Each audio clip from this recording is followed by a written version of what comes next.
one of the reasons I call this holographic breathing is that the face is a replica of the body and the different areas of the body and down to every cell. And the jaw, at least the back of the jaw, some more deep earth energies and more to do with the pelvis.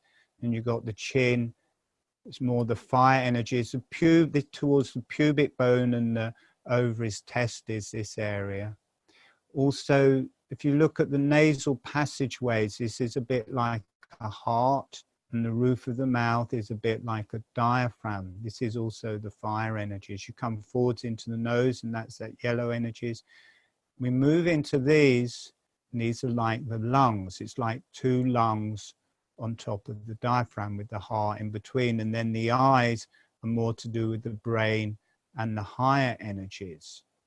And you can't see it very well from this picture because it's got the muscles of the eyes, but the eye sockets also make, in a way, another sinus a bit similar to the maxillary sinuses. So there's a lot of exchange between these two areas. So we are going to be working into these sinuses. One of the ways I discovered holographic breathing, well, I was dying of Lyme's disease, and someone had recommended a dentist to me, and I just went to him because I wanted to get rid of the amalgam, but he also did orthodontics to rearrange people's faces. And he told me my whole maxilla was pulled back.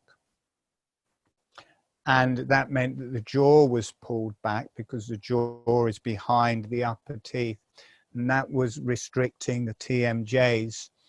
And that was going to be 5 years of orthodontics and £15,000 to fix that. And I decided not to go that route, but to fix it with breathing. And I would breathe into this area of the maxilla because I saw it as lungs.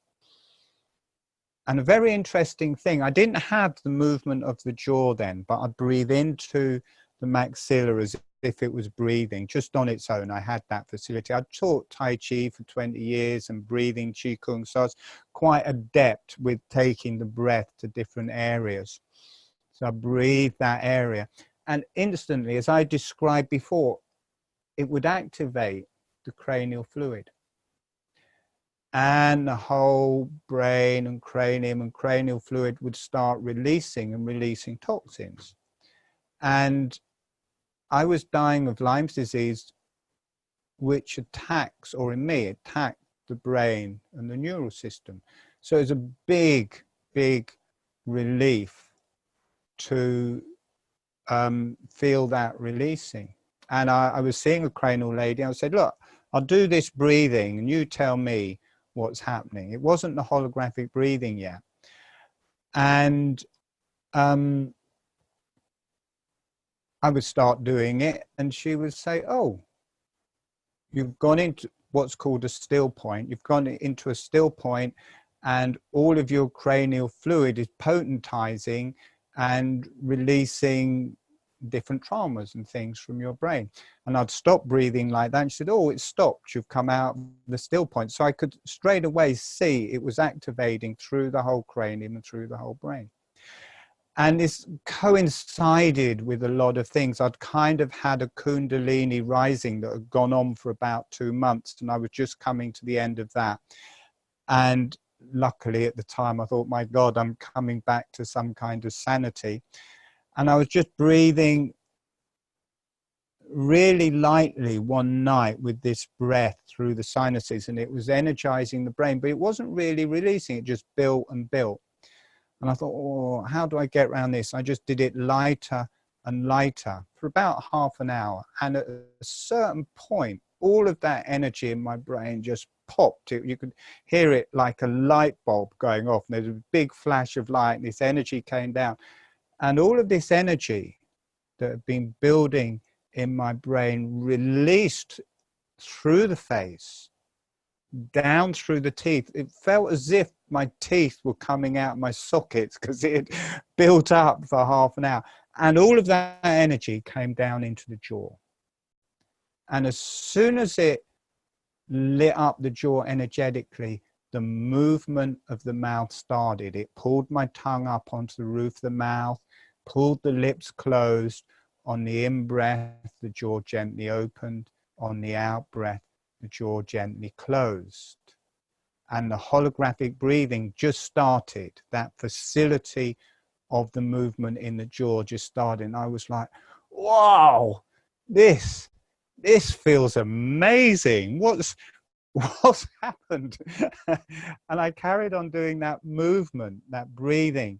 And the whole way that I've been breathing with my maxilla and with the maxillary sinuses, I no longer had to do that, because this whole functioning dynamic of the movement of the mouth was automatically breathing maxilla. The maxilla was breathing this motion of the mouth.